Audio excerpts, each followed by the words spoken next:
Everyone, welcome back to our channel. Today, I'm sharing an extraordinary story that will truly make you think about life and what might lie beyond.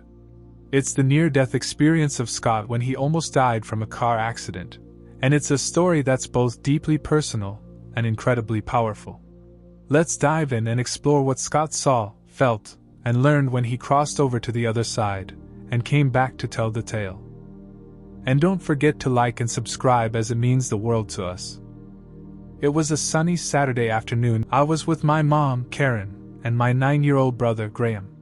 We had gone out to buy ice cream from a vendor who was touring our neighborhood. The excitement of getting an ice cream cone was all I could think about.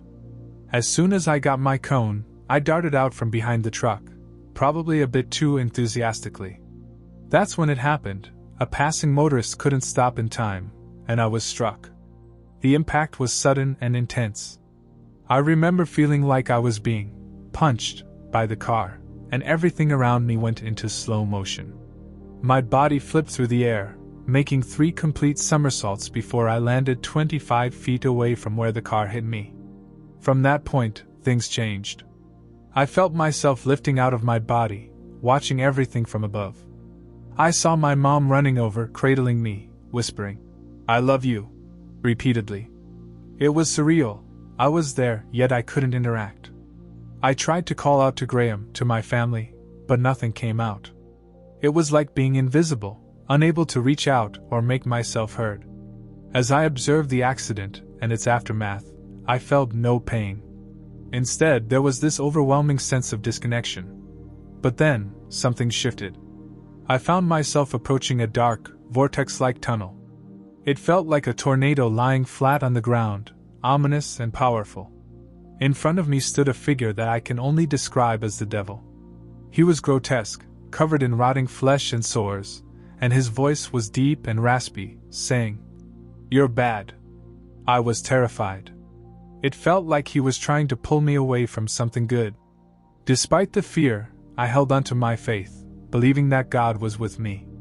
Somehow, I felt a protective presence, a brilliant, comforting light that emanated goodness. This light felt like God himself, and from it, another presence emerged, an angel named Susan. Susan guided me through the darkness to a safe place. It wasn't a dungeon like in the movies, but more of a sanctuary, a strong, unbreakable space where I felt protected from the evil force that had been chasing me. It was serene and safe, a stark contrast to the fear I had just experienced. During my journey, I also met my Uncle Russell, who had passed away shortly before my accident.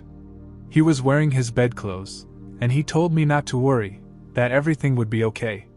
His presence was comforting, reminding me that I was not alone. Years later, I drew pictures of these beings to capture what I saw. The devil had hook-like claws and a body covered in decaying flesh, while the angel was a bright, sun-like figure emanating pure light.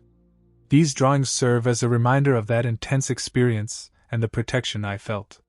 Coming out of that experience, I was taken to the hospital where I spent time in the intensive care unit. My parents, especially my mom, were incredibly supportive, helping me process what I went through. It wasn't until I regained consciousness 8 hours later that I could share my story with them. Looking back, that day taught me about the fragility of life and the strength of faith.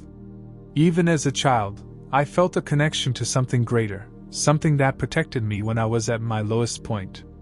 It's a story that I carry with me, one that reminds me to cherish every moment and to believe in the unseen forces that guide and protect us. I hope this story has resonated with you as much as it did with me. If it did, be sure to leave a comment below.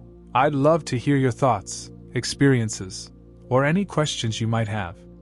And if you found this video interesting, don't forget to like, share, and subscribe for more content like this. Thank you for spending this time with me today. Until next time, take care and stay curious.